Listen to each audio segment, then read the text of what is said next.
মানবাধিকার বিষয়ক অধ্যাদেশ এবং স্বাধীন বিচার বিভাগের জন্য যে আমাদের এত লড়াই সংগ্রাম, সেই স্বাধীন বিচার বিভাগের জন্য বিচারপতি নিয়োগ অধ্যাদেশ এবং বিচার বিভাগের স্বতন্ত্র সচিবালয়ের যে অধ্যাদেশটি ছিল, সেই অধ্যাদেশগুলো কিন্তু তারা বাতিল করে দিচ্ছে।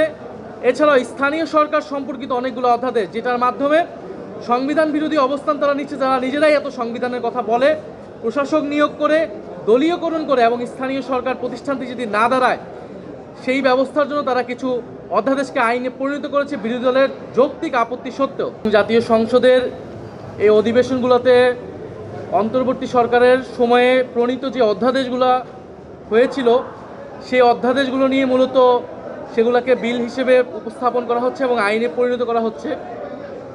আপনারা জানেন যে একটি বিশেষ কমিটির মাধ্যমে একটা প্রাথমিক যাচাই বাছাই হয়েছিল এই অধ্যাদেশগুলো, যেখানে 98টি অধ্যাদেশে সরকার দল এবং বিরোধী দল ঐক্যমত পোষণ করেছে এবং সরকার দলের পক্ষ থেকে কিছু অধ্যাদেশকে তারা অধিকতর সংশোধনের জন্য বলেছে এবং কিছু অধ্যাদেশকে তারা রহিতকরণ এবং হেফাজতে নিয়েছে।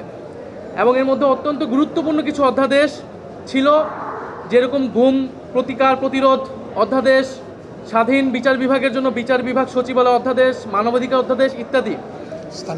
স্থানীয় সরকার সম্পর্কিত অনেকগুলো অধ্যাদেশ ছিল। ফলে আজকে এর কয়েকটি অধ্যাদেশ যেগুলো নিয়ে বিরোধী দলের পক্ষ থেকে নোট অফ ডিসেন্ট ছিল, সেই অধ্যাদেশগুলো উপস্থাপন করা হয়েছিল। উপস্থাপন করার পরবর্তীতে বিরোধী দলের পক্ষ থেকে আমরা সেখানে আমাদের সুস্পষ্ট বক্তব্য বিরোধী দলের প্রতিনিধিরা সেখানে পেশ করেন এবং তার সুস্পষ্ট কোনো জবাব সরকারের যারা দায়িত্বশীল, যারা মন্ত্রী প্রতিমন্ত্রীরা ছিলেন, তাদের থেকে আমরা পাইনি। আপনারা জানেন যে আজকে অত্যন্ত গুরুত্বপূর্ণ যা মানবাধিকার বিষয়ক অধ্যাদেশ এবং স্বাধীন বিচার বিভাগের জন্য যে আমাদের এত লড়াই সংগ্রাম, সেই স্বাধীন বিচার বিভাগের জন্য বিচারপতি নিয়োগ অধ্যাদেশ এবং বিচার বিভাগের স্বতন্ত্র সচিবালয়ের যে অধ্যাদেশটি ছিল, সেই অধ্যাদেশগুলো কিন্তু তারা বাতিল করে দিচ্ছে।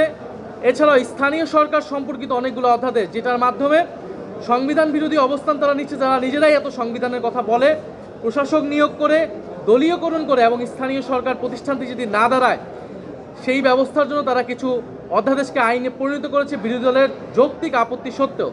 এবং একটা পর্যায়ে মাননীয় বিরোধী দলীয় নেতার নেতৃত্বে আমরা আজকে একটি সাময়িক ওয়াকআউটও করতে বাধ্য হয়েছি, কারণ গণতন্ত্র বিরোধী গণবিরোধী অনেকগুলো আইন আজকের এই মহান সংসদে আইনে পরিণত করে আজকে সংসদকে কলুষিত করা হয়েছে।